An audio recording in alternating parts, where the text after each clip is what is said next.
নরসিংদী যেন ক্লিনিকের শহর। অলিগলিতে ব্যাঙের ছাতার মতো গড়ে উঠেছে বেসরকারি হাসপাতাল ও ডায়াগনস্টিক সেন্টার। অভিযোগ রয়েছে এসব প্রতিষ্ঠানের বেশিরভাগই লাইসেন্স মেয়াদোত্তীর্ণ, নেই পর্যাপ্ত জনবল। তদারকি নেই সংশ্লিষ্ট কর্তৃপক্ষেরও। তবে সিভিল সার্জন জানান, নিয়মিত মনিটরিংয়ের পাশাপাশি চলে অভিযান। প্রতিনিধি মোহাম্মদ নাহিদ প্রধানের পাঠানো তথ্য ভিডিও চিত্রে বিস্তারিত ডেস্ক রিপোর্টে। নরসিংদী সদরের আশেপাশে ভবনে ভবনে গড়ে তোলা হয়েছে হাসপাতাল। কোনো কোনো ভবনে চালু আছে একাধিক নামের প্রাইভেট ক্লিনিক ও ডায়াগনস্টিক সেন্টার। নিয়ম কানুনের তোয়াক্কা না করে গড়ে ওঠা এসব প্রতিষ্ঠানের স্বাস্থ্যসেবার মান নিয়ে রয়েছে বিস্তর অভিযোগ। প্রতিনিয়ত বাড়ছে ভুল চিকিৎসায় রোগীর মৃত্যুর ঘটনাও। সবশেষ গত 28 আগস্ট ভুল অপারেশনে রাহামণি নামে এক শিশুর মৃত্যুর অভিযোগ ওঠে লাইফ কেয়ার নামে এক হাসপাতালের বিরুদ্ধে। উপজেলা শহর বা জেলা শহর দিকে খেয়াল করলে দেখা যাচ্ছে কি প্রাইভেট হসপিটালের পরিমাণগুলো এতই বৃদ্ধি পাচ্ছে যে একই বিল্ডিংয়ে 2-3টি হসপিটাল করছে। তো তারা প্রাইভেট হসপিটালকে আসলে সেবার মান দিচ্ছে না।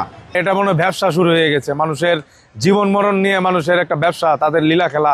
সেই জায়গায় ভুল চিকিৎসায় আমাদের সন্তান, আমাদের বাবা মা আজকে মরে যায়, তাদের শরীরে লাগে না। মানে যদি আমার প্রয়োজন হয় 2টা টেস্ট, আমাকে দেওয়া হচ্ছে 5টা টেস্ট।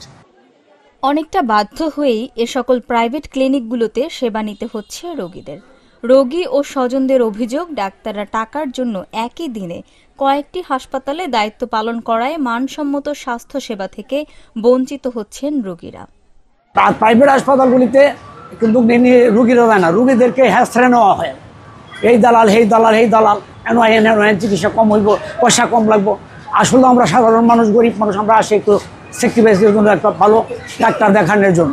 কিন্তু তারাও আবার কিছু করে কি, কিছু কিছু ডাক্তাররা করে কি, বই মানে তাদের নিজস্ব হাসপাতালে এনে ইয়া করো, পরীক্ষা করো, নিরীক্ষা করো। ওইখানে ছাড়া কোনো পরীক্ষা হবে না, ওইখানে ছাড়া রিপোর্ট দেখে না। এই হলো হাসপাতালের নিয়ম কানুন। অবৈধ হাসপাতাল, ক্লিনিক ও ডায়াগনস্টিক সেন্টারগুলোতে মাঝে মধ্যে অভিযান চালায় সংশ্লিষ্ট প্রশাসন। অভিযোগের সত্যতা পেয়ে হাসপাতাল বন্ধ করে দেওয়ার কয়েকদিন পর ফের চালু হয় কার্যক্রম। নরসিংদীতে 92টা ক্লিনিক আছে আর 113টা ডায়াগনস্টিক সেন্টার আছে। আমরা নিয়মিতভাবে স্বাস্থ্যসেবা তারা কেমন দিচ্ছে, তাদের কার্যক্রম কি, এগুলো আমরা মনিটরিং করি। আমরা হসপিটাল সেবার মান, সরকারি হসপিটালের সেবার মান যদি বাড়াতে পারি, ভেরি হোমলি করতে পারি, হসপিটালগুলোকে ফ্রেন্ডলি করতে পারি, তাহলে এমনিতে অনেকগুলো হসপিটাল বন্ধ হয়ে যাবে, যেগুলো মানসম্পন্ন না, এগুলো বন্ধ হয়ে যাবে। আর ভালো সেবা দিয়ে কম্পিটিশনে টিকে থাকতে হবে। আমরা সেই দিনের প্রত্যাশায় আছি। স্বাস্থ্য বিভাগের তথ্য মতে নরসিংদীতে 205টি প্রাইভেট ক্লিনিক ও ডায়াগনস্টিক সেন্টার রয়েছে। Channel S news desk.